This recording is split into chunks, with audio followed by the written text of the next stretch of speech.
Jackson trying to escape and run for it, and he's got it and more. Lamar Jackson down the sideline. Will they give it to him? They will. Touchdown, Baltimore.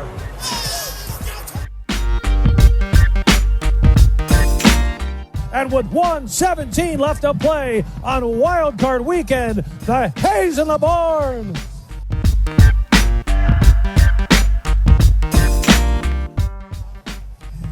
Oh my God! I wish you guys could. I wish we had a camera in here so you could see what we're doing. We're just a bunch of clowns in here. How much fun is that?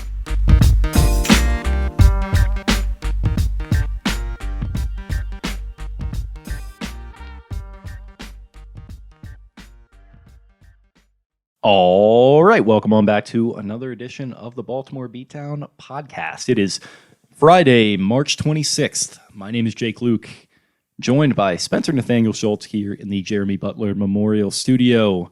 Cracking a couple vizzies here on a Thursday night, coming to you guys on a Friday morning. Trying to, enjoy ourselves, getting into a little fun, spirited discussion on the upcoming F1 season right before we got going here. So that's what this entire episode is going to be, just an F1 season preview. So I hope you guys are excited for that. F1 on the way, the Grand Prix this Sunday, the first of 21. And it's going to be good times. I'm still not sure who I'm going to follow, who's going to be my guy. I feel like I'm between Daniel Ricciardo, I'm between Carlos Sainz, I'm between a couple racers there. But I need to stick to one. Or I guess I could have two. Having two is okay. Yeah, I was telling you before we got going here, and we will get into football talk shortly for anyone who's just absolutely banging their head against the wall. But if you are one of those people, or if you're not, definitely check out F1 Drive to Survive on Netflix. That'll get you into it, as it did him and myself. But I was kind of telling you, I just kind of jump around even still after like a year of following it, and it's still I still get a lot of enjoyment out of it. It's kind of like watching Premier League, where I don't really have a team, but I still get I still enjoy the drama of it all. That's kind of how I've become in the NBA too, a little bit. Like I still kind of am a Wizards fan, but I like every season there's like a team that I like or don't like, and I like root for certain people to lose. But I'm trying to figure out who I want to get into, and I'm leaning Sainz or Daniel Ricciardo. Okay, yeah, that makes a lot of sense. I think Daniel Ricciardo is a guy who's similar to you, very gregarious, and likes to talk about how good-looking he is, which is another thing that you're doing all the time. Maybe not so much on the show, but definitely an off-the-air type thing. So, that's great. But otherwise, all that, how you doing, bud? Doing quite well. I did a little 3-day juice cleanse and just finished that up, burnt the crap out of my mouth. Had a couple vizzies, getting busy in the Jeremy Butler Memorial Studio, so we're doing well, dog. Vizzy, can't you see? Yeah, you went on a juice cleanse, and then you immediately smoked it with Genovas to go. Yep. Yes, I did. Which is kind of sick. Were you supposed to go longer, or what was the deal there? It's been 72 hours of drinking juice and water, of homemade juiced carrots and celery and all that kind of stuff, and I was going to do it through the night and have it be like day 3, but it's been over 72 hours, and I was hungry. So is that all instead of food? Yeah, I haven't eaten any solid food, just water and homemade juice since Monday night. Interesting. I might have to look into this. It was all right. It felt like a little less bloated. I need to go back on Whole30. I feel like I have some food sensitivities that are not that I'm allergic to anything, but my body is more ideal, comfortability wise and athletically and things when I maybe don't eat bread or maybe don't eat cheese or something. I did Whole30, and you're supposed to reintroduce the things that are prohibited on Whole30 one by one to see I started eating bread and it made me feel like shit, but I didn't do that part of it. So need to do it again.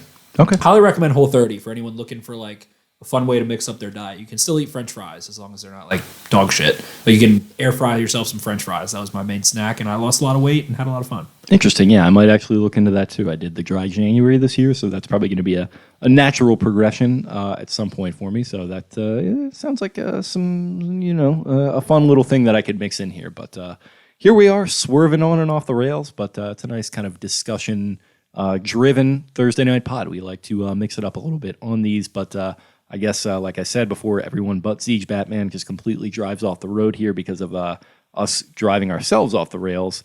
The world of the Ravens has been interesting to say the least in the last week or so since we talked. Quite tumultuous. I believe where we left off, the Ravens were, sniffing around a couple different situations, and that was the day before Juju re-signed with Pittsburgh, and I guess Juju signed on Saturday, and then everybody started kind of flipping out, and it was like the best of both worlds. Like, okay, the Ravens are trying to invest in the receiver position, but Juju chose to stay in Pittsburgh over the Eagles and the Chiefs and the Ravens. And then now we have digressed into, again, T.Y. Hilton. The Ravens offer Juju 1 year, I believe $9 million. I think it was 8 guaranteed or 9 guaranteed. I think it was 9 I think it was 9 guaranteed, 13 total. Yeah, $4 million in incentives. Who knows what those were, but I would imagine probably half of that is reasonably achievable, and the other half might have been like 1,000 yards, 10 touchdowns, stuff like that. But then T.Y. Hilton, and then Sammy Watkins as well, has visited Baltimore, left Baltimore, doesn't have a deal, a bunch of weird stuff going on with fans, Instagram messaging him, whatever, and him basically saying like, yes, I'm coming to the Ravens, blah, blah, blah, blah, blah. And T.Y. Hilton stays in Indy, taking a 1 year, $8 million guaranteed incentives up to $10 million deal over the Ravens, reportedly offering him 3 years, $16 million. And that has now been spun into that, Juju and T.Y. Hilton both would rather play for not the Ravens because the Ravens passing game sucks. So that's why they did what they did. And it's like, okay, yes, that's why, because the Ravens suck and nobody wants to play for the Ravens. And that's always been the thing. And free agents hate the Ravens and yada, yada, yada, yada, yada, yada. Greg Roman, something, something. Lamar Jackson, something, something. Not good enough, yada, yada, yada. Yeah, just a real who's who and what's what of shitty, lazy takes that really get my blood boiling, if we're being quite honest. The whole Juju thing, I don't know. Of the course, Chiefs offered more money. Yeah, the Chiefs offered more money, and he chose to stay in Pittsburgh. That tells you all you need to know about Juju, which God respect the guy for being loyal to the team that drafted him. He does seem like a good guy off the field and a good guy who is going to want to... Do you want to know something I don't know if I said on this podcast, I'm going to cut you off, that pisses me off that I just remembered, is that we know how much Jake and I, we are not big fans of Patrick Mahomes or the Chiefs on the football field, and I bet one of my good friends, Mr. Maxwell Greenberg, $100 to win $200 that Patrick Mahomes would throw at least 40 touchdowns. And that son of a bitch threw 39 touchdowns in my face. It cost me $100. Was that last year? Last year. At the beginning of last season, I was saying how bad, my friend was saying, he's like, I don't know. I don't think the Chiefs are going to be that great. Mahomes isn't that great. I was like, he's throwing 40 touchdowns guaranteed. And he threw 39 touchdowns in my face. That's kind of funny. That almost makes me almost like him, but I still don't. I think it was 39. It was at least 38. Okay. Well, yeah, I mean, that's a thing. And I don't know, that's a thing in and of itself where you got the Ravens going 38, pardon me. He was too shy. So yeah. Didn't play the last game, of course. You got the Ravens going after Juju to be like their alpha dog.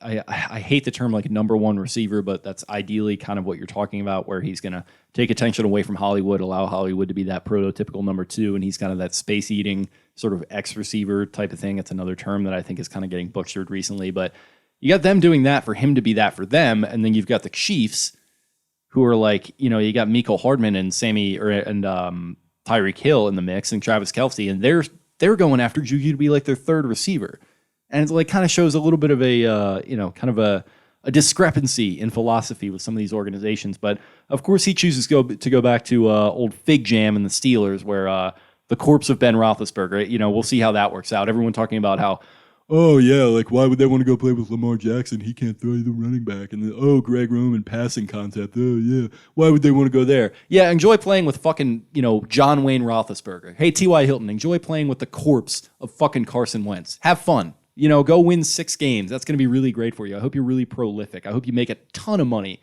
next free agency cycle, where you then sign with the New York fucking Giants, who are selling off assets like they're fucking Michael Jackson.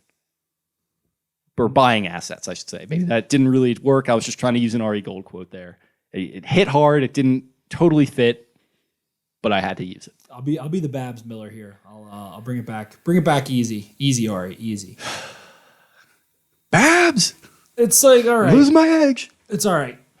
T.Y. Hilton wants to stay with the Colts, where he's been for the record, I wanted nothing to do with T.Y. Hilton. It's just this whole thing where he comes out today on Pat McAfee and he's talking about, oh, yeah, well, they offered me more money. It's first of all, why do you have to say that? Second of all, it's not true if you look at the actual deals.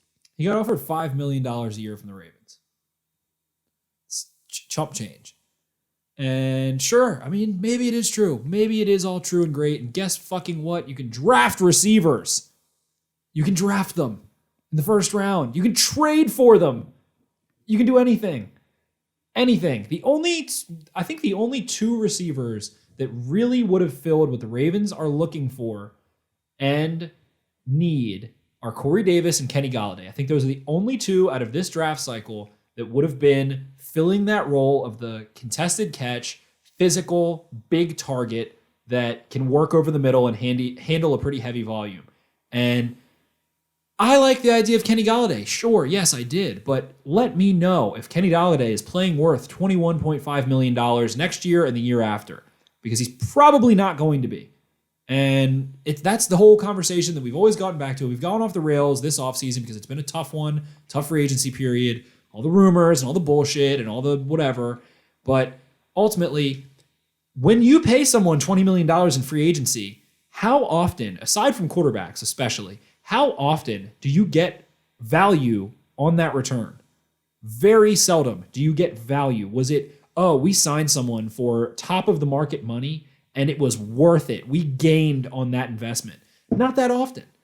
At the same time, they have a need, yes, but this is still the essential receiving core of a team that won a playoff game, went to the playoffs 3 years in a row. It's the same kind of shit. So it's not like they're not going to be able to do. They're going to be an embarrassment in the end. Like that's where it's gotten to. It's like the Ravens are basically an embarrassment if they don't sign a receiver. They're not going to be a competitive football team, and that's not the case. They just need to go. They are looking for something to take them over the top, not for something to make them competitive. This is where there's some whiffs of me strapping my Kevlar on today because I'm getting a little miffed right now. All this stuff about they don't want to go. They offered us more money, but I didn't want to go there. I'm not going to catch any passes there, right?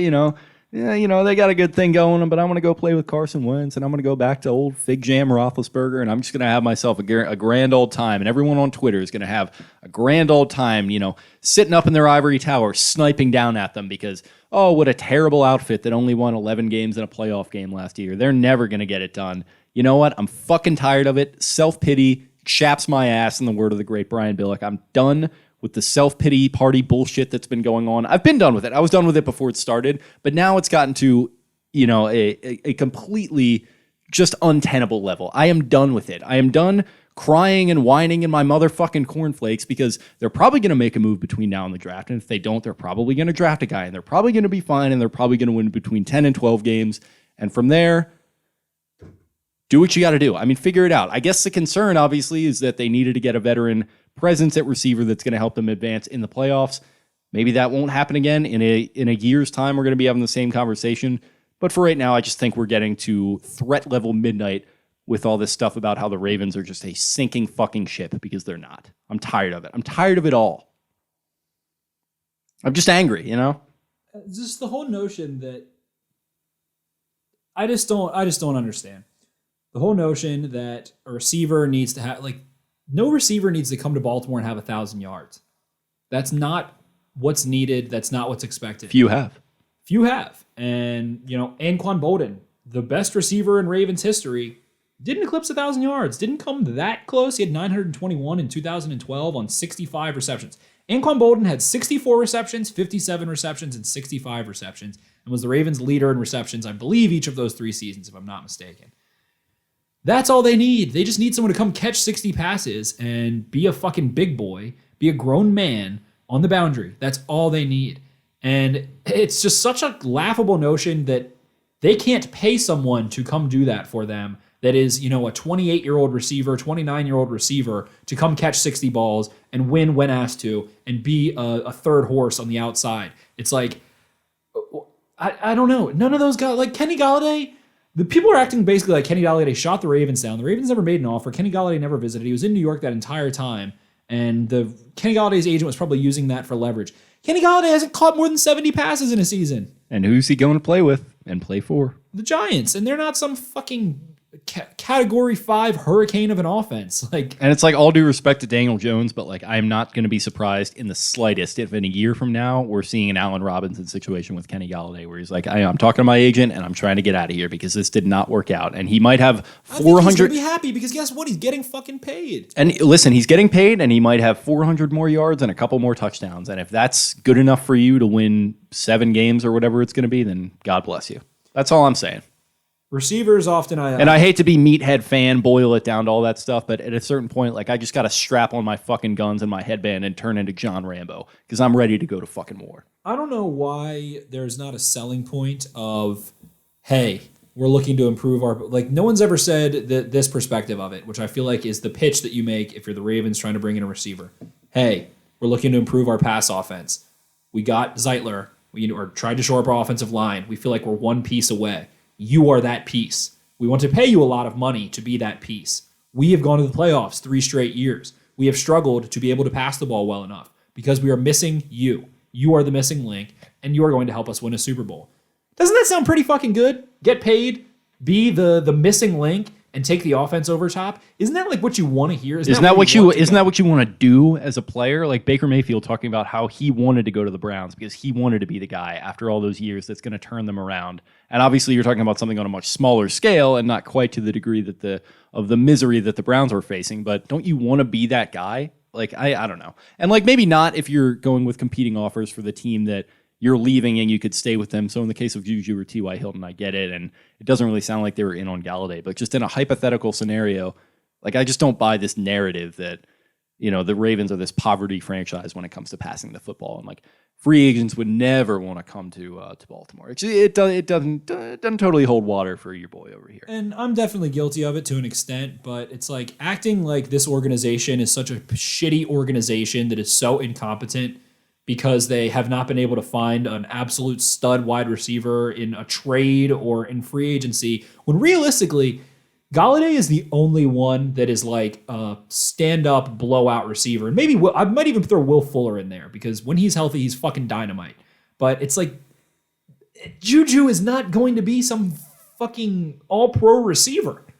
We're not talking about all-pro guys. We're talking about a good, above-average type of receivers. Like Corey Davis was, in many metrics, a top 10 receiver. He's not a top 10 receiver. He's a good receiver. He's a top 30, 40 receiver in the NFL. Like, I can list many guys I'm taking over Corey Davis, 15 guys. He would have fit very well, yes. But it's not like they can't get these superstars. It's not like there's these superstars everywhere. And it's like, there might have been 2 guys that could have taken the Ravens and made them into a more complete passing offense that would have taken them further. And one of them, they didn't make it. They didn't offer either of them. So I don't know. It's just so overblown that like this organization is not incompetent. Which is where I think I'm maybe arriving at a point where them being inactive, and like I was probably against this for a while and maybe probably still am to a degree, but them being inactive and taking that PR hit and me having to wallow in my misery, maybe that's worth it for them not to have to just completely break the bank for a guy who, like Juju, who's probably, like you said, not going to be an all-pro. Like, he would have been good. I would have really liked Juju, but it just, I don't know. Like, at a certain point, like, they probably are doing the smart thing and making the right decision, and I am an impatient fan. I would like to see them finally fix a problem position that I think they have problems at due to some philosophical issues that they need to fix. I think they need to get better about valuing the receiver position, but I think this tidal wave that has started to rise. Have bad juju at the receiver position. I'm sorry? They have bad juju, like bad vibes, bad spirits at the receiver position. There's been this haunting, fucking dramatic bullshit of the receiver position really ever since Anquan Bolden left and before Anquan Bolden. Like, they had Derek Mason, and Derek Mason was outstanding in every possible way, but they needed someone other than Derek Mason. Couldn't get that. They draft Mark Clayton. He doesn't turn out well. They draft Rashad Perryman. He's a fucking, not a first, should never have been drafted in the first round. Was drafted in a bum receiver class where it was Amari Cooper and that kid from WVU, Kevin White, and I think there was one other productive receiver. Devontae Parker was and there might have been one more than that. There might have been 3 in that entire draft class.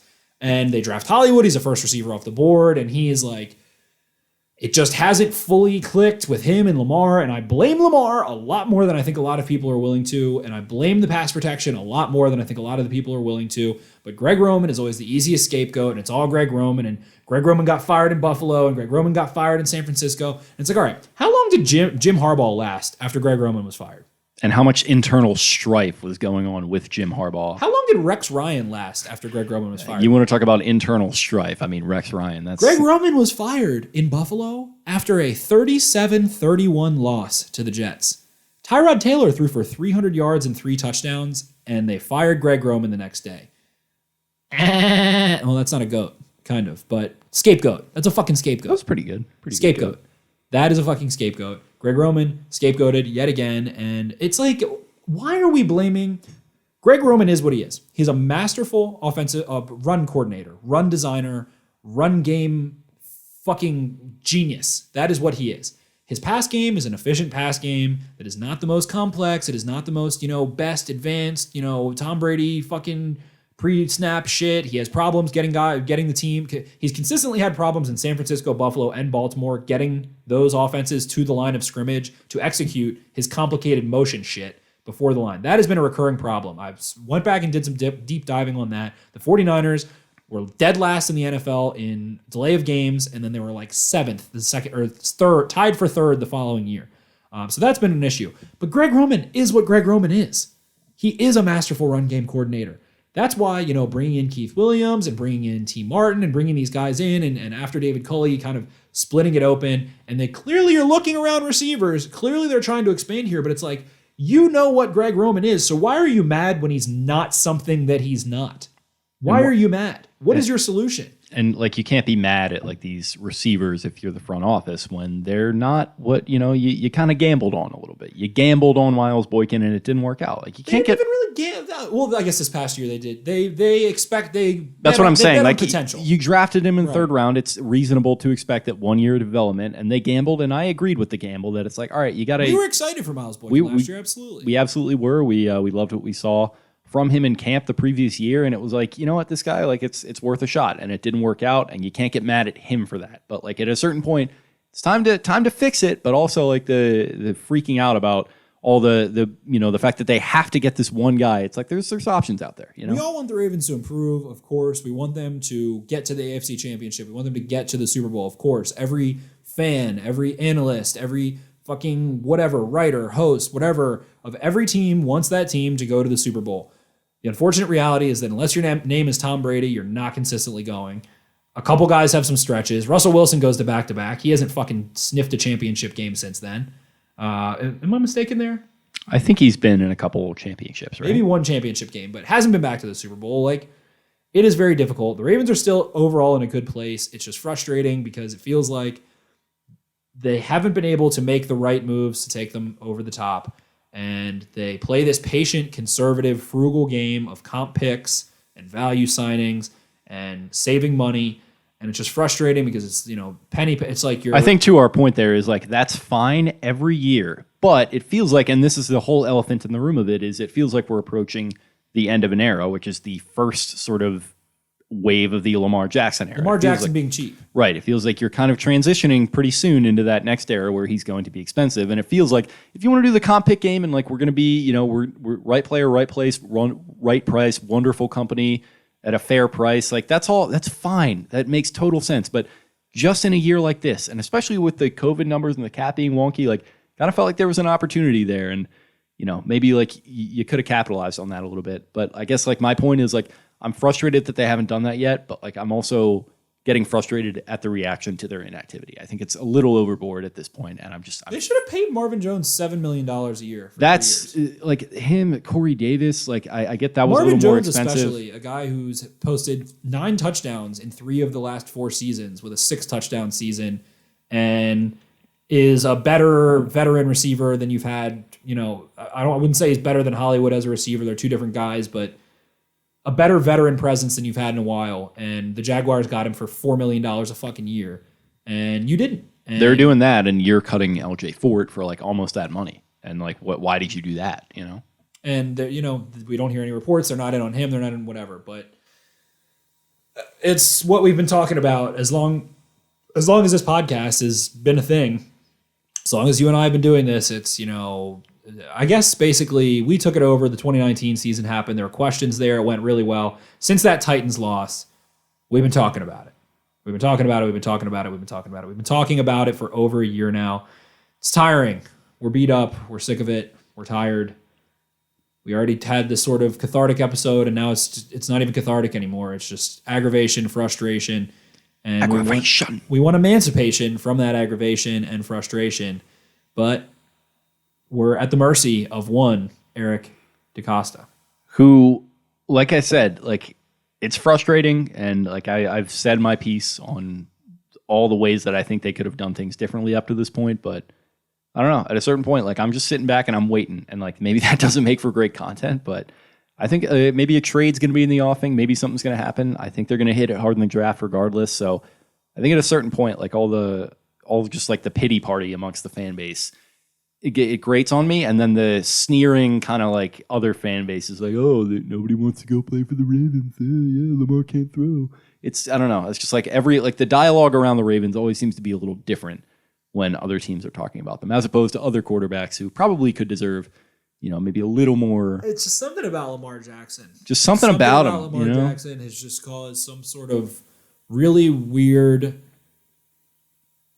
dialogue when talking about the Baltimore Ravens for a long time. We brought it up. He's probably the most polarizing player in football. We're going on 15 years of this, because with the guy before him, it was the E word. And it's like, why can't we just have a normal quarterback that's like good and like nobody has to freak out over him one way? Like, or is the this other? what happens with fucking Matt Ryan? No, nobody. I guess Baker has a lot of it, but Baker, I guess Josh Allen had a lot of it too. He did. Josh Allen last offseason, there was a whole, they got Stephon Diggs. He's not going to be able to hit him deep, and like I kind of subscribe to that logic. And guess what? Josh Allen didn't hit him deep. He hit him intermediate. He was hitting him fucking over the middle of the field 15, 17 yards because Josh Allen is a better intermediate thrower than he is deep thrower. Whatever, whole other conversation. But it's like, I guess it's that whole quarterback class. It's like Rosen was this fucking hot shot douche who all the other teams are going to regret, 3 teams are going to regret passing. By the way, just an all-time weird visual too. He had like the really red face, and the hat was kind of like on the back of his head. It's like, what's going on, Josh? He's a little hot tub in the dorm, little fuck face. And then it's Baker is like waved a flag around and like grabbed his dick once and so got arrested. That makes him got arrested once, so that makes him did hot an underwear photo shoot with the and Tiger. then he has a weird career. He's rookie of the year, or I guess not shatters. Well, he wasn't rookie of the year, but breaks the rookie touchdown passing record, and then has a really shitty second year under Freddie Kitchens. It was his preference because for some reason teams are hiring head coaches based on their rookie quarterback say so. And then Josh Allen is like a whirlwind of a mess as a rookie, turns into like a whirlwind of a fun mess as a sophomore, and then turns into Lamar Jackson in his third season being an MVP caliber player. And then Lamar Jackson had a weird year this past year where he wasn't good enough. And that's what I think a lot of people don't want to talk about as Ravens fans. A lot of people either put too much blame on him or none at all. And pass protection was way worse. The Ravens went from being pressured the 22nd most. So number one means worse. 22nd, you're far away from number one. 30% of the time there, he was pressured. Then in 2020, that number jumps up. The Ravens were pressured the 7th most in the NFL. Their pass blocking was shit. They didn't replace Marshall Yanda. And guess what? Lamar Jackson missed a lot of throws. He was off. He missed Hollywood Brown 2 times against the Chiefs. He fucked up throws against the Titans multiple times, and against the Titans in the initial playoff game until the scramble, and then he starts hitting stuff underneath. And it's like, he is not absolved of all blame. And somehow John Harbaugh has also created this vacuum that he lives in where he is absolved of all blame. It is all Greg Roman's fault. It is all, it's not Lamar's fault. While simultaneously getting to get up on his bully pulpit in the end of season press conference to talk about, wide receivers, if you don't want to come here and come win, which like, John, you're my guy. And like, generally, T.Y. Hilton, you don't chew Big Red? Well, fuck you. Yeah. And it's like, I generally agree with that, but why do you gotta fucking paint that target on your back? Like, can we manage this PR situation? We're talking about Formula One and the politics of it all. So much more. They are the East and West Coast version of each other. Pete Carroll is more sunshine and claps and chewing gum and walking around like swaggy bopping with his white New Balances on, his hair flowing. And John Harbaugh is a little bit more, pastor, preacher, like giving the sermon and laying down the law a little bit. But lo and behold, they're two stubborn sons of bitches that have competitive teams every year and both love running the fucking football. I'll tell you that much. And maybe Harbaugh is way bigger into the analytics and those sorts of things. And Pete Carroll is like, both of those are the executive type guys, but it feels like Pete Carroll gets a lot of blame. John Harbaugh, it's like all these Ravens fans, everybody wants to talk. The mailbags are full. Greg Roman this, Greg Roman that. At the end of the day, it's John Harbaugh as the head coach. Where is his blame? Where is his share of the pie? It's not there. And it's like, okay, so yet again, like, what? Everyone's gonna expect, this is what I feel like is going to happen. This is gonna be my dark down free agency weird period prediction, is that the Ravens aren't so hot next year to start. They start to look more like a John Harbaugh team in the Flacco era, where maybe they have a hot start and then they lose more games, kind of like how they did last year, and they fire Greg Roman. He is blamed as the scapegoat, and the Ravens sneak into the playoffs again at 10-6, and don't make some Cam Cameron fired Jim Caldwell Super Bowl run, but there is a Greg Roman scapegoat firing coming. I can feel it, I can smell it, I can sense it, and it is going to be equal parts Eric DeCosta not making moves, John Harbaugh not identifying problems early enough, Greg Roman being what Greg Roman is and not what he's not, God forbid. And maybe, Lamar Jackson not having the right weapons and not having enough talent or money spent on the offensive side of the football, and it's going to get all blamed on a midseason firing of Greg Roman. That is my prediction, and I kind of fucking hope it happens. I kind of wish they would fire Greg Roman today, because as I've been doing this podcast, as I've been talking about it, my objective perspective is always different, and that's not how I feel in my brain, but in my heart right now, I'm sick of talking about Greg Roman. I want them to trade for a receiver. I want them to fire Greg Roman, because I don't want to talk about it anymore. And I think you're right on there with John, who, like I said, I think we both do. But there's got to be a little bit of you got to open the feedback loop a little bit. It can't just be like, oh, it's us against the world every time. And like every situation we have to apply that. It's like, dude, like that works fine. And that's great when you're like 5-5 and you need to rally the fucking troops and like win one for the gaffer. But like when You've been to the playoffs the last 3 years. Yeah. And that's great. And it's like, but when it comes to the off season and somebody in a press conference asks you about like, maybe like going and getting a free agent wide receiver and like maybe having to overspend a little bit. Maybe you don't have to pull the megaphone out and scream like these, fuck you. Yeah, you don't have to, be Toto Wolff saying fuck you to Netflix, like talking about like his second driver. Like you don't need to like do that. Like it's just not necessary. Like just have an open mind and like an open dialogue with yourself about, all right, what are our problems? Problems are the passing game. Is that on Greg Roman? Maybe a little bit, but that's just kind of who he is. How do we fix that? Talk to him, figure something out, but also improve the personnel. How do we do that? It just feels like it's just kind of like this us against the world closed feedback loop where it's just like, no, we're good. We're fine. It's like, no, dude, like you're not fine. Like you got to make some improvements here. Let's a little proactivity, I agree. In the end, that stuff probably impacts fans more than it impacts a T.Y. Hilton or a Juju or whatever. But it's just this tired narrative, and I guess we're kind of contributing to it now at this point, and I don't know where else to be. I don't know where else to talk. I don't know where else to think, but I'm tired of it. I'm tired of it. It just feels like at this point now the national media is latching on to these narratives, and it's like, can you just shut everybody up? Can you just sign someone to shut everybody up? Can you just trade for someone to shut everybody up? What do the Cowboys want for Michael Gallup? A second-round pick? Fucking do it. Give him a first-round pick. Like, yeah, sure. That's honestly fine. Do something. Trade someone. Do it. I'm tired of it. Just do it. Do it. It just feels like a glacier. It just inching along, Got to do something. Got to make a move. It's been so long and so tired, and I'm tired. I'm beat up. I'm tired. It's gotten the best of me. You got the best of me. At this point, what is, I mean, the part that we haven't brought in is Sammy Watkins. And yeah, Sammy Watkins is probably going to be a Raven by the time this podcast comes out. Actually, excuse me, by the time our second podcast comes out, I would think somewhere between Friday. It might even be by tomorrow. Who knows? It might be by tomorrow. Friday, Saturday, Sunday, whatever. I feel like Sammy Watkins is going to be a Raven. It's fine. I get it, but it's like, that's not enough. That's not the move. That's not what everyone's talking about. That's not the issue. The issue isn't having Sammy Watkins who can kind of run some routes over the middle. To me, that feels like Willie Snead is visiting the Raiders today. That feels like Willie Snead leaves, Willie Snead walks in the door. And that's like... In ways.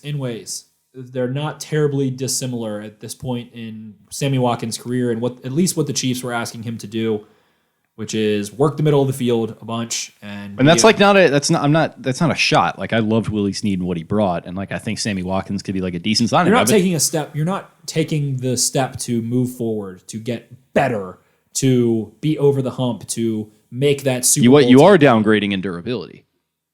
And that's another aspect. It's, I mean, you know, causation isn't correlation, whatever. Maybe the Ravens have the best training staff in the world. I don't care, but...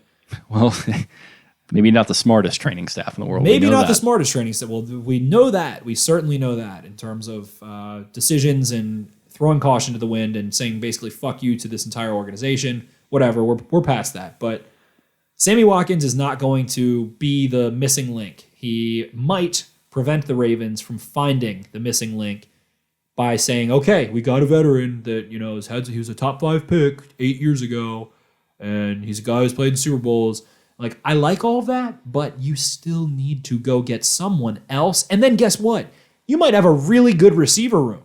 If you go get Sammy Watkins and you go draft a Terrace Marshall or a fucking, I don't even care, Nico Collins or someone in the 3rd round, don't go get Sammy Watkins and then say, I'm done, we're good enough, that's good enough. Because guess what? Sammy Watkins, we were talking about it. What's the over-under on how many games he played? I'm going 7. I'm going 7 games, maybe 11, maybe 12, maybe you get 15 out of him. Who knows? But you don't know.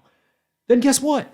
What are the odds? There's a sign that hangs over Ozzie Newsome's desk in his office, I believe, that says the best indicator of future behavior is past behavior. And that's a different conversation. The best ability is available. And that's a different conversation for health, obviously, but kind of not really, though. Like, you know. You are what you are until you show me otherwise. So betting on someone to do something that they've consistently not done, which is stay healthy for 6 years, is not the best. And he doesn't. It's not like he tears his ACL every other year and, you know, misses 2 seasons at a time. Like, but you'd almost rather it be that. He usually plays. He usually plays a few games and has a couple big games. But overall, don't let Sammy Watkins be the move that precludes you from getting another receiver. And the odds of, let's isolate Sammy Watkins from that, but the odds of Miles Boykin, Devin Duvernay, James Prochet, and Hollywood Brown all playing 16 games, pretty low. One of those guys is going to miss some time. Maybe 2 of those guys miss some time. And then you're counting on Sammy Watkins to be healthy. And then you're behind the fucking 8 ball. So, and another like throwback reference there is like, it reminds me of when they traded Bolden, and like, I forget who said it, or like if it was even the organization that said it. Maybe it was just media, but they were like, well, Dennis Pitta was going to be our Anquan Bolden. It's like, well, who's supposed to be Dennis Pitta then? Right. Like, you got to like consider the depth. Like, you love depth so much, like consider depth in the receiving core. And it's like, if Mark Andrews is going to be like one of our top wide receivers, well, who's your top tight end? And it's gotten to the point where it's like, well, the Ravens signed Deion Kane and then there's James Prochet, and it's like, okay, maybe one of those guys turns out really well. James Prochet is turning into a hot button topic, which is kind of sick. That would be fantastic if one of those guys panned out really well. Deion Kane, a big body guy on the outside, whatever, was supposed to be Indy's number 2 to T.Y. Hilton, tears his ACL a couple of years ago. But it would be a nice bonus to drafting a receiver high or making a trade for a Michael Gallup or an Adam Thielen or any fucking veteran receiver that is still remotely relevant and not consistently injured or past their prime.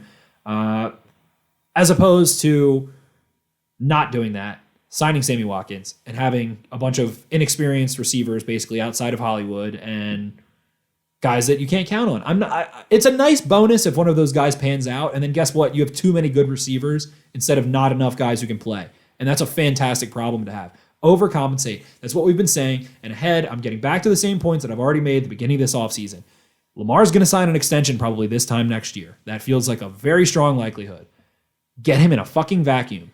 Give him the receiver, give him the line, and see what happens. See what he's worth in that sense. We know what he's worth without those things, and I think it's quite a lot. I think it's quite a lot without, a great offensive line. He didn't have one this past year. Without a great receiving core, he didn't have one this past year, or really the year before. He had Hayden Hurst as well, which was a nice receiver, and I think Seth Roberts was a nice piece. And I would have loved a Chris Conley type to be a Seth Roberts type, to be a kind of competent veteran receiver, but don't have that.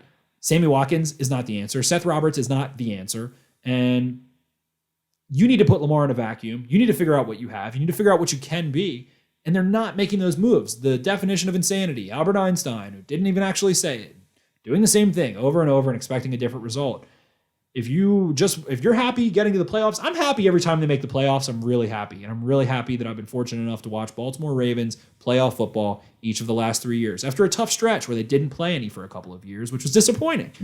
I'm not rooting for the Detroit Lions. I'm not rooting for the Cincinnati Bengals who don't go through those things. But what are we doing here, man?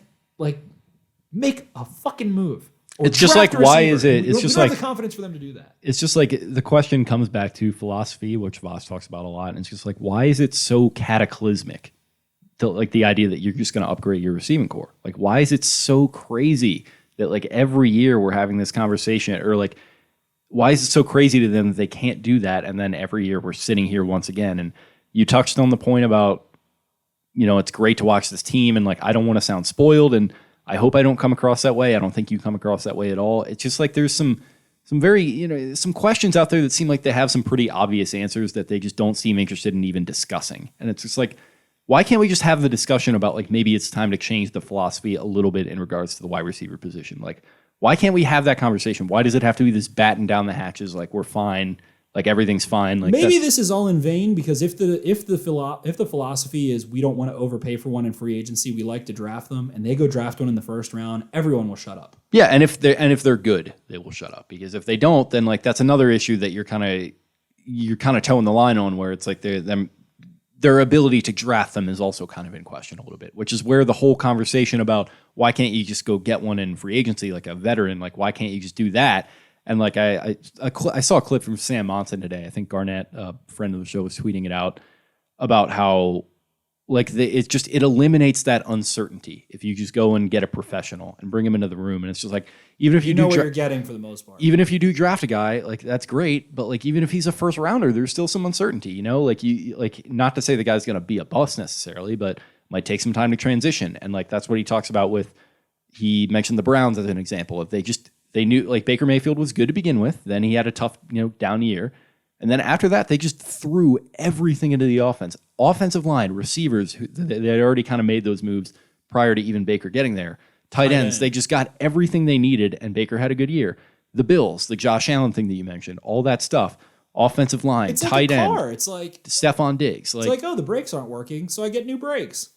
Yeah, it's just like it's like maybe maybe my transmission's been giving me issues. I'm gonna rebuild my transmission. Well, it's like no, I just actually like the gearbox. We're really comfortable with our gearbox, so we're not going to worry about the brakes this year. Like we're fine, Like no, Gene, car stops. Gene, I am telling you, the gearbox is actually insane. And we started out looking like rock stars this past year. Now we are a bunch of fucking wankers, bunch of fucking clowns here. We look like a bunch of wankers. We just fucked this one up.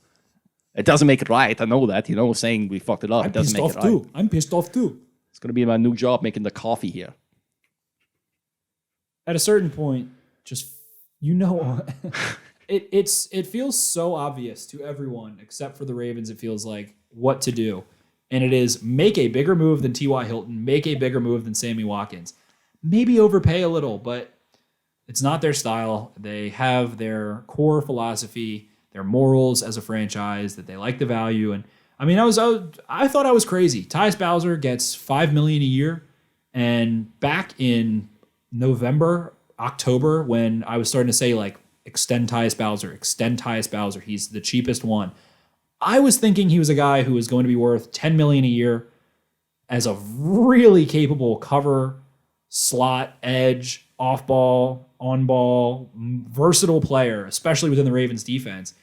And I finally felt uncrazy because PFF comes out and they're like, oh, well, we had Tyus Bowser at $13 million annual average value. We think that's what he's worth on the open market. The Ravens got him for $5 million, and it felt like he didn't really have a ton of competition there. Who knows? Maybe not, but I'm sure if someone offered him 10, he's going. And there's value there. There's value in Zeitler. There's value in Wolf. There's value in McPhee. They trade nothing for, a tight end that could end up being a guy who catches maybe 20 passes and has a little vertical aspect.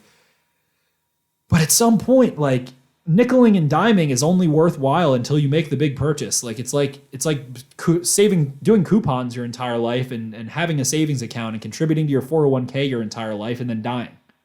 You never bought the boat. You never did anything. So what point are you going to use what you've been penny pinching for? The whole value philosophy has not gotten you where you need to go. And causation is not correlation, blah, blah, blah. You want to talk about, I'm the first person to say that 10 years ago, the NFL was not the same. The Ravens were not the same. The sport was not the same. The rules were not the same. But history tells you went and got Anquan Boldin. That made you a lot better football team, and you ended up being able to win a Super Bowl because you had a guy like Anquan Boldin on your team. That is a Hall of Fame wide receiver. Top 10 in receptions, top 14 in yards, if I'm not mistaken. And you drafted Torrey Smith, and you drafted Dennis Pitting, you drafted Ed Dixon, and you signed Jacoby Jones, a speedster to be a guy that can take the top off aside from Torrey Smith. It's offensive line was good. You signed Matt Burke, I believe. Maybe traded for him, but you made a lot of moves. You were active to get to that point that you got to. So maybe the hubris a little bit about like just building it through the draft. Like it's not totally the case. You can build through the draft, but you're not going to hit 100% of picks. You're not going to have positions in every room on your football team where you have effectively drafted and don't need to go sign players. And maybe Miles Boykin has a breakout. Maybe Devin Duvernay is a fucking 80-catch guy. I don't know. I've seen crazier shit happen. I was looking at, Chris Carter and Hines Ward and all these other receivers, Reggie Wayne, guys that caught under 30 passes and then caught over 70 passes in their second season. And that has happened. Yeah, I'm mentioning a lot of guys where it happened a long time ago, but it feels like receivers are a lot more pro-ready now at this point. You're kind of getting what you're getting. Hollywood comes in, gives you what he gave you his rookie year last year, maybe a little more, juice after the catch, confidence on that foot, whatever. But Deebo Samuel, A.J. Brown, DK Metcalf, Amari Cooper is a rookie. Like, guys kind of are what they are at the receiver position. I feel like there's not all like Chase Claypool comes in and has 10 touchdowns and is a great 9 vertical receiver, whatever. Like, guys kind of are what they are. So this whole potential thing, we think we're going to build the position up and get the room right and blah, blah, blah. It's all good and dandy, but like over fucking compensate like you did with the damn run defense last year. Eliminate the uncertainty. You ready for some Twitter questions? Let's do it. Let's stop talking about this. Jonathan Evans, favorite comedian of all time. Who makes me giggle? Joe Coy makes me giggle a lot. Really makes me giggle a lot. All of his stuff's on Netflix. Dave Chappelle, of course. I'm not a big stand-up guy. Like, I don't really watch stand-up like other people do on Netflix. I want to dive into Dave's catalog because I love Chappelle Show, so he'd be on my list. But I think my answer, another guy with a show, it's a pretty easy one for me, George. Jerry's. I don't know if I've ever watched the Jerry Seinfeld. That's the thing. Like, I've seen the stand-up clips. Specials are like kind of. It's kind of Mitch a blank spot. Hedberg was really funny. Yeah, Jerry, like I respect the clean comedians a little bit too, because like I feel like it's kind of easy to go up there and get a little shock jockey and just like throw the curse words out. Like Jerry's kind of a clean comedian. Jim Gaffigan, another guy who's like doesn't really curse a lot. I saw Jim Gaffigan, I believe right around 3 years ago. He's pretty good. He was really good in person. Bill Burr's obviously I love Bill Burr. I saw Bill Burr and I can't remember his opener, but his opener was funnier. Bill Burr is I like Bill Burr. He's not my exact cup of tea, but he's a funny guy. There's a lot of guys that are just conducive to other media, and they kind of just use the stand-up thing to get into the industry. Zach Galifianakis always, or Nick Swardson, pardon me. Right. Nick Swardson always cracked me the hell up. Yeah. Nick Swardson's interesting because he was just kind of like, you talk about guys that are in other stuff. He was just kind of like a bit player in all of these like mid-2000s like comedies. He's in so much weird stuff. Yeah. He's such a weird human being. I don't know. I used to watch a lot of Comedy Central, like crappy comedian, like when they just had comedians on like every Friday and Saturday or whatever. Every Friday night, I think. Yeah. When I was like 13, I would always watch that stuff. Yeah. Dogs by Nature, for SB Nation friend, asks, what was the best part of the Browns' playoff win over the Steelers? Big Ben crying or Ben Roethlisberger crying? I was in the car for that game, and I just was like, every time they scored, I was like, and I started seeing the highlights and seeing the snaps and things. And were we? I think we recorded at some point that night, didn't we? Yeah, that was when I was going down to the Outer Banks. Yeah, and I was like, there's another Big Ben pick and another Big Ben pick. That was sick. It was just such a beautiful disaster of them somehow miraculously starting 11-0. I don't know how that happened. They almost lost to Jeff Driscoll and the Broncos early in that season and just kept skating by the hair of their nuts over and over again. So that was fun. It was fun. That was good. Brendan Minnick. I'm assuming he means Diami, but he says Dynamo Brown versus Bateman. I like De'Ami Brown a lot. I don't like that people keep saying he only played left wide receiver. I don't think that matters at all. People keep, and we're going to get into the receivers. Oh boy, we're saving those for late in the beatdown big board because I want them to draft one. Hopefully they do. And this is a dynamic receiver class. I'm already 2 months deep into notes for receivers. I'm fucking ready. I want to keep getting ready, and I want to have harpoon, pinpoint, bow and arrow, dart precision on this receiver class. And I feel like I've been doing pretty well the last couple of years. But De'Ami Brown drops a lot of passes. He's a tough son of a bitch as a blocker. He is fast. He has contested catch ability. He stacks really well, and he has a good catch radius on him. He's tough. He drops a lot of passes. I see him as a Nelson Aguilar type that can really take the top off, can do some spectacular things for you, but that dude drops the football a lot. And Bateman, PFF said Bateman had a 16% drop percentage. I don't know. I went back and checked SIS. He had 3 drops last year, and I think like 5 the year before, 6 the year before. It's like he dropped some balls, but you don't ever watch Bateman and you're not like, oh man, he drops the ball. So I like both of those guys a lot. I love Bateman. Bateman, I don't have anything to say against him as a prospect. He checks every single box for me. He feels kind of like a Justin Jefferson type with maybe a little less swagoo. Not doing the gritty or anything, but Bateman, holy shit, man. Double moves, tough over the middle, contested catch ability, yards after the catch, can block a little bit, play inside, play outside, has done all of it, has size. He has like I don't know, this is stupid, but like Bateman has his own little insignia, like his own little RB logo. Like he just seems like a pro already, man. He just seems like a pro. It might have been Garnett actually that said this as well, but I saw a Stevie Johnson comparison that I liked with Bateman. I remember Stevie Johnson just being like a random receiver on the Bills who had 1,000 yards. He was good. He really flamed out early, but he was I think he had a 1,000 yard year super. I don't really remember him like what type of receiver he was. He was just like a complete guy. He worked out of the slot a lot, but he was like a really good complete receiver. He actually like had a little bit of a rebound with the 49ers too, which was kind of funny. But like when they sucked. Yeah, like they were like mediocre. He had like 850 yards or something. Yeah, he was really good for a couple years, which was a comparison I found interesting. Because like guys like that all the time, it's just like, oh, Anquan Bolden. Like nobody's Anquan Bolden. Anquan Bolden ran a 4.7. He was slow, but just dunked on people and stacked, and so linebacker playing receiver. Yeah, I got to watch De'Ami Brown. I have watched Daz Newsome, so I've seen a little bit of him. De'Ami Brown ran 3 routes. All from the left wide receiver position. I think 98% of his snaps, he was the left boundary wide receiver. And it didn't matter. He was so fast. You know what routes are coming. It was a curl, a post, a slant, or a go. And really not that many slants. And that son of a bitch still burned people. So opening it up for him a little bit more. I don't think he is limited just because those are the only routes he ran. I think that's just what Mac's system at UNC is. Okay. Rusty, 1 of 2, says you get to start free agency from day one with the knowledge of contracts agreed to so far. Who do you sign? I think we already kind of touched on Marvin Jones as that move. Marvin Jones is so cheap. He's a contested catch guy. He's a boundary guy who can play in the slot. He's a good red zone threat. And he's the type of move where you're not overspending. He's a veteran. You know, the implications are there of what you're bringing him in for. And you're still not precluded from getting another receiver or really rounding out that playmaker group. I think Marvin Jones is the best value of anyone signed so far.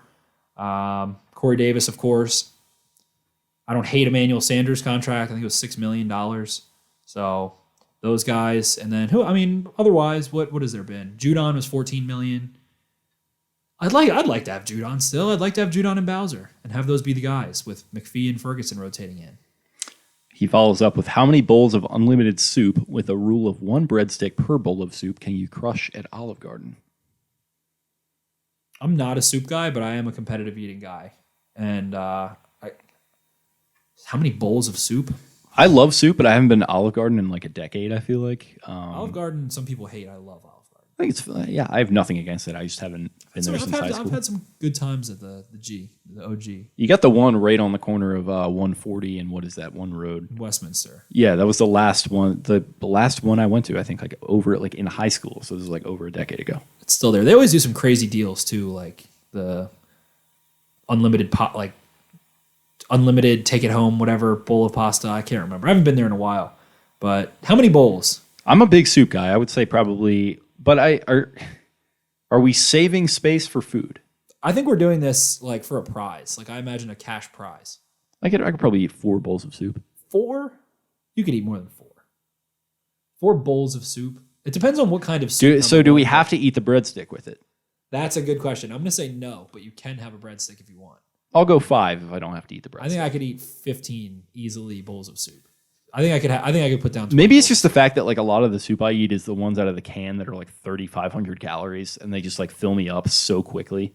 But like if we're talking something like that, I can I'm not thinking eat like a a lot. broth with like some stuff in it.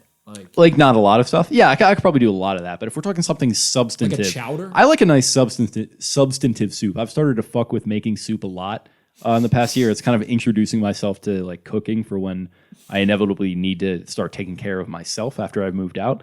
So I've started to get into making soup a lot, and I like a nice hearty soup. Number 1 recommendation. It was Maryland Day yesterday or today? Today Today is Maryland Day. Happy Maryland Day. For those listening tomorrow, it was yesterday. So hope you had yourself a nice. What I'm about to recommend is the Maryland Arnold Palmer cream of crab, Maryland crab. Combine those into a nice rose with the acidity of the tomato with the kind of tart sweetness of the lemon in the cream, and that is what I like a lot. Mr. Palmer would be proud of you. Steve Fisher. Is it an overreaction about the wide receivers in FA choosing other teams? Yes. Yeah, I agree. He also follows up with, if I can ask a second cue, me and @PhilipChris12 did a segment on our pod about players worthy of the all-name team. Who's each of your top player for all-name team? Appreciate your voices in Ravens football. Thank you. You go first. I have to get a clip up. All-name team. Is this... TJ Hushman-Zeta is a good one. He's good. Dak Prescott is a great name. What's his... Dakota... Rain Dakota is Rain Dakota first 2 Prescott. names. Yeah. Cameron Curl is a good one right now on Washington. I always like Takeo Spice. Algie Crumpler is a big one that I like a lot. Smoke Monday. If you like, here's my thing with like, how did nobody know that like Tom Brady was going to be a badass quarterback? That's true. That's just a strong, crisp, classy name.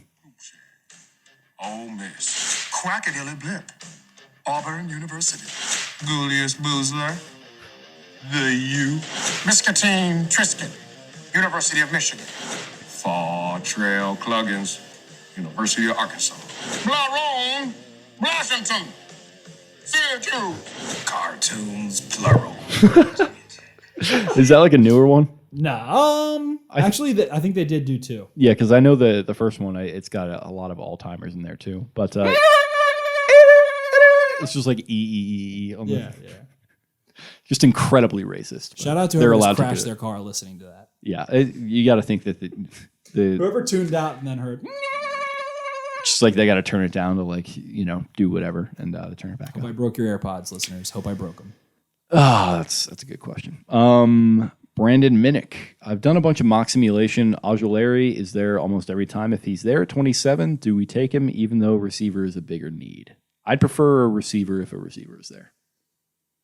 Ojulari is like, I don't know. I feel like I'm too into the groupthink on him, and I think that I actually am lower than I think that I'm lower than I've put out on him, but I like don't want to feel stupid, kind of. I don't know. He doesn't have any inside counters. He is very rocked up, makes plays against the run. He bullies people in press, kind of, but isn't like, I don't know, he's not like dynamic in space. He can threaten with his get off, but he doesn't have great, like, he has a nice cross chop and he can win the corner, but he's not like dipping people.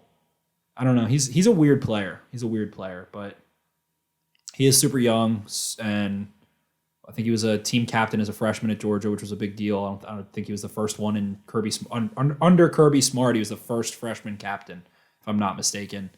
Yeah, I don't know. Ravens burner. Who did y'all have in your final 4? Listen, man, I'm going to say it. My bracket is busted right now, dude. My bracket's just so busted, man. My bracket is busted. Dude, that Sister Jean is so zany, man. I don't even remember. I'm so out on college basketball this year, like, and even last year too. I'm just not into it these days like I used to be. I know I had 3 1 seeds, which was a big time P move by me, and then I think I had like a 4 in there. I had Michigan, Gonzaga, Iowa, and oh wow, I still have 3. My bracket is pretty busted, but not that. Arkansas. Arkansas. Okay. I think I deleted the CBS Sports app, so I can't even pull mine up. But Let's go to another one. No one cared. Our brackets are fucking busted. Dude, my bracket's so busted. No, I got in, I got out. I was tactical with making my bracket because you got to get that lottery ticket. Jeff Reed, how impactful will the new pass specialist position be on the passing game and the development of Lamar and the young receivers on the roster? Does the position also plan the passing attack? Don't know to any of those. I don't know the answer to any of those. They've always been kind of really secretive about that, it feels like. Ravens a pretty tight-lipped organization as a whole on things like that, and you kind of get tidbits very occasionally throughout the year here and there about like who's calling what or anything like that. You kind of have to read between the lines and do a bunch of digging to figure it out. I think that they realized that they needed 2 people to fill Culley's position, which was became a duality. And I don't know. I don't know if they're drawing up the concepts and helping to install them in the playbook. That would be the most liberal utilization of the position, while the most conservative would be basically just being Greg Roman's second in command of him, delegating the pass game responsibilities and communicating. So basically so that Greg Roman doesn't have to have certain meetings with certain positions or coaches, and that Keith Williams would be his number 2. The fact that it is not coordinator and it is specialist might give you a little bit of insight into maybe the fact that he is kind of a number 2, but I like those moves as outside guys that don't really have ties to Harbaugh or anyone else on the staff too much. And it felt like they kind of had an objective search of let's get some coaches who are used to working with younger players and might be able to kind of help with development along the way. But again, I just don't feel in the end that I think receivers kind of are what they are a lot more than they used to be. While there's still guys who develop, Boykin's going into year 3. Is that really going to be what kicks it into gear? I'm not on that page. I'm willing to be wrong there. I don't know. Yep. Ravens burner. If you can only go to 1 home and 1 away Ravens game next year, what do you choose? I'd say Chargers home and Vegas away. So I've got them pulled up right now. Home. I'm going to that Chiefs game. Home is Steelers, Browns, Bengals, Chiefs, Colts, Chargers, Packers, Vikings. Away is Steelers, Browns, Bengals, Raiders, Broncos, Bears, Lions, Dolphins. Yeah, I would probably say Chiefs and then either Bears or Raiders for away. I would say Steelers and Raiders because I love getting to a Steelers game. I feel like the rivalry is kind of renewing itself a little bit. Yeah. So I would go, and I just don't want to. If they get their dick kicked in by the Chiefs again, which I would predict would happen right now if the season were to start tomorrow, I'm not going to be in attendance for that. It makes I'm good. me kind of insane that I haven't seen the Chiefs in person. That's a good point. It's unfair, and last year unfair. God, so many more unfair things. Yeah, I was gonna say we can maybe like put a little whatever, bit of damper man. on It's that. unfair. I was really looking forward to maybe being able to go to that Monday night game because I had off from SIS on Monday nights last year, and then the season got the kibosh and didn't get to go. So I was pretty upset there. I'm the missing element. If I go to the Ravens-Chiefs game, they will win. I'm the missing link. Yeah, something's missing. All right. Wooketh Nooketh. Is a hot dog a sandwich? Yeah. Yes. I'm going to say no, a hot dog is a hot dog, but I don't care either way. Jeez. This is just like it's like a Mike and Mike circa like 2009. Like, hey, Mike, we're coming back from our commercial here. We're on the Progressive Insurance Subway Fresh Take Hotline here. Coming up next is the Jets quarterback situation with Mark Sanchez. What's going on there? And before that, Mike, is a hot dog a sandwich? Is Die Hard a Christmas movie? Like, we don't like. Are we just trying to fill airtime here? What's going on? Die Hard is a Christmas movie. Yeah, I agree with that. And a hot dog is a sandwich. That's what I got out of that. Yeah. I mean, first of all, hot dog. I'm not sure when that made its way back into the vernacular, but we have firmly pivoted to glizzy on this podcast. It's a glizzy. Is a glizzy a sandwich? Zeeg Batman says, so what now? Sign Ryan Kerrigan or Melvin Ingram. Sign Xavier Woods. Draft Terrace Marshall, Rashad Bateman, Elijah Moore. Flourish. Just flourish. Get a tackle in there somewhere, draft or free agency. Find a little tackle, 35th best tackle, 40th best tackle, 50th best tackle, swing tackle-esque guy that might be an okay starter. Don't put a ton of value or stock into, but if and when you need one, you have one. Space Ghost, any wide receivers you trade for now or rather take round one? If so, ideal target at 27. I think the ideal target is Bateman or Marshall. We've talked about that. I'm just going to say for the record, there's no way that Pitts, Waddle, Smith, and Chase all go in the top. What do we got? I could see the Cardinals taking one. I think they're 12. I think 15 is like their absolute ceiling. But then, who would have said CeeDee Lamb would be available at 17 last year? No, I agree. I feel like Who would have said that? I feel like that's the outlier, though. I could be wrong. They were all supposed to be top 12, and Lamb was supposed to go first out of all of them. Judy was 10, 11. He was 15th, I think. Judy was 15th, right? So 15 and 17 for those two, and I think I had Lamb as the number one guy last year.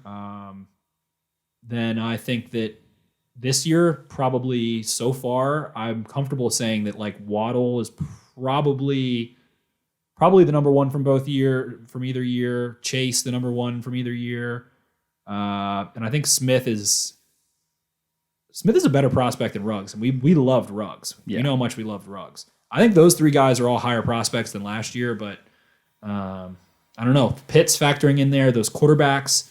Last year was not a big quarterback year like that, and I think 5 guys are going in the top 15.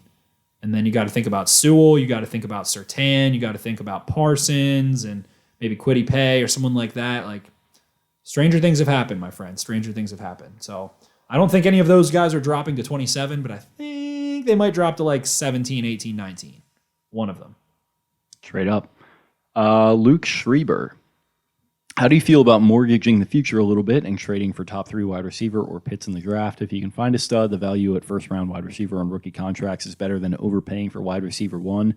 Then he fires a little bit of sniper fire at me and says, Jake, don't give me the 1 in the hand, 2 in the bush thing. That I came back at him and was like, you don't have to tell me. And then he kind of came at you and just fired an absolute rifle in your direction, saying that you're addicted to having 1 in the hand. I was like, I'm not really sure either of us are that. I don't know what that even means. I'm at what? Having what in this situation, what is 1 in the hand? Draft pick? Yeah.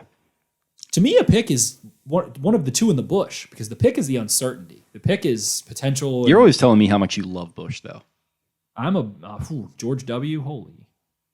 Holy hell, man! We won't get fooled again. Fool me once, shame on me. We won't get fooled again. We've been touching on this a lot. You literally just touched on the last question. Trade up for Kyle Pitts is my absolute fantasy. Okay. My absolute sweaty dream. April 18th is Kyle Pitts falls to 8 in the Ravens trade. Next year's first, this year's first, and a 2023 third, and get Kyle Pitts. Cassidy, who are the top 3 most chill Ravens of all time, and who are the 3 least chill? Criteria is up to you. I want to say Gary Baxter. G-Bax. I feel like he's chill. There was never a problem with Gary Baxter. There was never any kind of problems. Then again, he only had 2% body fat, so that kind of is unchill. But I feel like Gary Baxter was a chill guy. I read Next Man Up recently, and he's in it, but he just doesn't talk to the cameras at all, or the book at all. Chill. So, yeah, chill. He's just I'm not part of this. Don't talk to me. I'm gonna go Gary Baxter. That's a good under the radar one. Probably Jermaine Lewis. I feel like Skur is pretty chill. Well, he's not I guess if we're doing all time. He's not We'll go bigger body than that. Michael Orr, not chill. I don't know why that just popped into my head, but I feel like he was not chill. I think Jermaine Lewis is definitely chill. You know who's chill? BJ Sams. Yeah, that's another returner. He's chill. Because I just say that because I went to McDaniel for training camp when I was like 10 and he was there or something around that time. And I was like, BJ, can I have your gloves? He was like, oh, buddy, I'd love to give them to you, but these are my only gloves, man. I got to use these. I'm really sorry. It was a really chill response. Yeah, that's pretty cool. Michael McCrary is pretty chill. Yeah, he's like intimidating, but like not like in a, if you mess with me, I'll fuck you up way. He but looks like Frank Grillo's like uncle. He does. He looks like he could be like an extra in Grease or something. It's kind of cool. He would come into Merritt when I worked at Merritt in Canton, and he was chill. Does he still live around here? Yeah, I think as of like when I worked at Merritt like 2-3 years ago, he would come in there and he's like, "Hey, how's it going?" I didn't even realize who it was. I was like, "What?" He would wear like really kind of like New York looking workout clothes. That's not shocking. They were like sleek and cool, and he was just like, I was like, I know this human very much. Who is that? And you know who's low key really chill is Randy Himes. Randy Himes. He was like the quarterback that like turned into a receiver, and he like made some like really big plays in like the early mid 2000s. I don't know why. Remember that human being. He's in Next Man Up a little bit, and I just one of the listeners, I forget who it was. I wish I remember, but it was like months ago. Like for some reason, he tweeted at the podcast account. He was like, "Dude, I don't know why, but I just need you to see this throwback clip of Randy Himes." And like I actually remember the play of him like scoring a touchdown and like doing this really sick like ahead of his time touchdown dance. I was like, this dude fucks. Like, I don't even remember that human being existing. I'm Randy gonna have to look up Himes. some Randy Himes. Who's not chill? Ray is not chill. Ray's not chill. Ray's chill. Ray just plays Monopoly with his kids. And then one of them is like cheat, or one of them accuses him of cheating or something. Yeah. Who else is chill? Kyle Bowler was like douche chill. No, he was Kyle's a good guy. He was like, This guy's chill, man. I don't remember him. That is I don't remember that human. He's chill, man. Look at him. He is very chill. Holy shit. Even his name. How many Randys are running around these days? It's a strong name. I feel like Adelius Thomas is chill. Yeah, that's another good one. Jared Johnson. Yeah. Jared Johnson's chill. He's He's like a big time outdoorsman. He has like a very low key Instagram I found like a month or two ago for some reason. He has like he lives an awesome life. He's also like been on with Jerry doing radio for the past couple of years, and I just never even knew. Like he never. It doesn't even ever like occur to me that that's happening, but I've heard it. Yeah, like on the radio. Like when it's Pitta, like you know that it's Pitta, but like when it's Johnson, it's like, oh shit, that's Sheriff Johnson. I always forget that he does this. He's very chill. Yeah, he very is. Chill. Haloti. I feel like Halodi's really big. Chill. My mom got to know Haloti a little bit because his kids went to the school that she worked at. Haloti, chill guy. Haloti definitely seems chill. That's the all-time Ravens chill list. Yep, it's good. Yeah. A lot of like the not Ray and Ed Reed guys. Not Ray. If you were a defensive player who was playing with Ed and Sizzle and Ray, you're probably pretty chill. Not chill. C-Mac is not chill. Jamal's chill. Jamal is chill. Jamal's cool, but he's not chill, I feel like. Yeah, he's just kind He's of a party boy.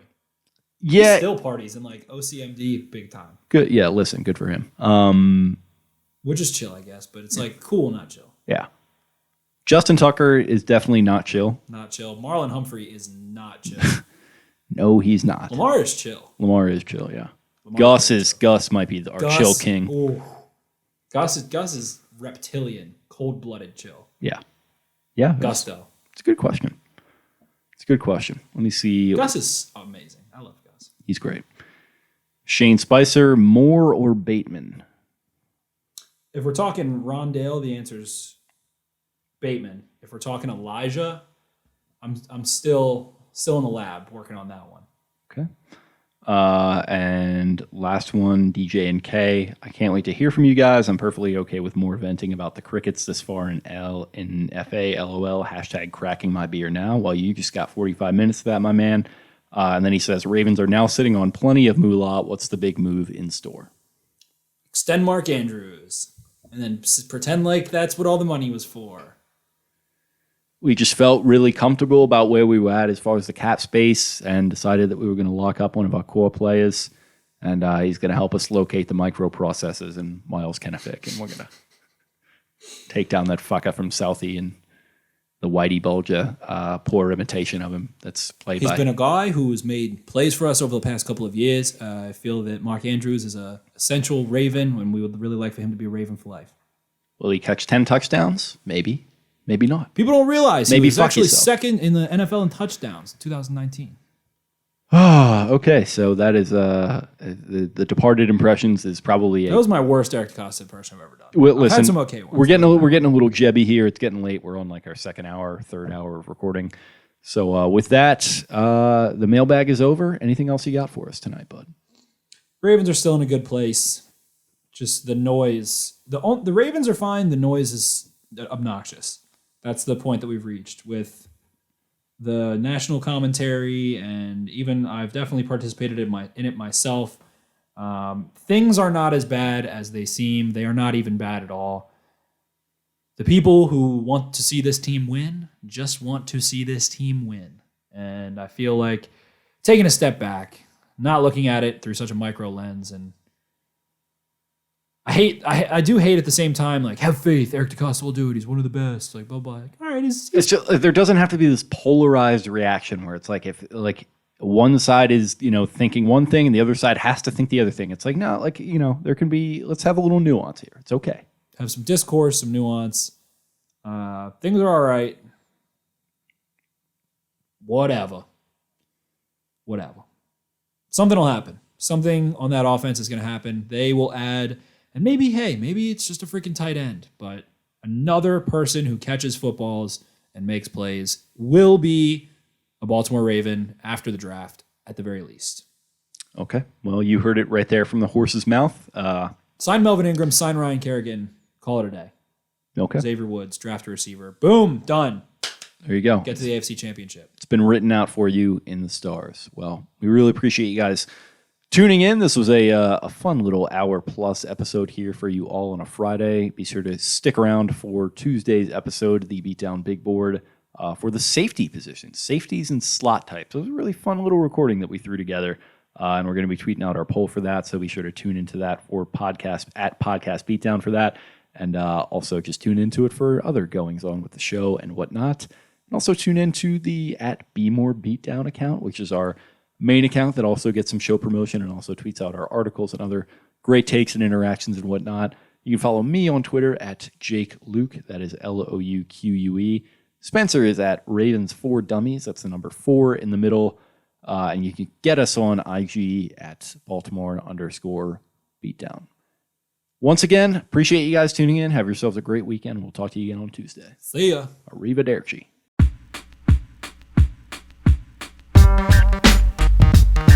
Gorlami.